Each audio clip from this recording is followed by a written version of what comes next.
TMJ pen या TMJ dislocation या TMJ disc displacement, इन तीनों कंडीशंस में जब पेशेंट हमारे पास आता है तो वो creaking sound, pain over the TMJ और pain over the temporal region, मतलब सिर के ऊपर दर्द, सिर में दर्द या फिर जॉइंट के चारों तरफ दर्द या स्टिफनेस या लिमिटेड माउथ ओपनिंग की कंप्लेंट के साथ, इन सभी केसेस में हम टीएमजे एनालिसिस या टीएमजे जो डायग्नोसिस है वो टीएमजे बोन का करते हैं।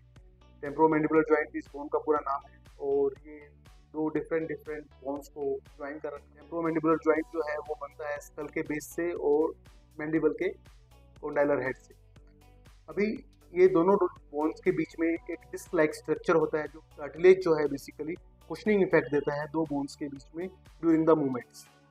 बट ड्यूरिंग सम ट्रॉमा और बिकॉज ऑफ सम पैथोलॉजी अगर ये जो कार्टिलेज है ये टीयर हो जाता है या डिस्प्लेस हो जाता है तो इस तरीके की कंडीशंस अराइज होती हैं। इन कंडीशंस में पेशेंट डिफिकल्ट करता है च्यूइंग में, माउथ ओपनिंग में और पेन बताता है टेम्पोरल रीजन के ऊपर।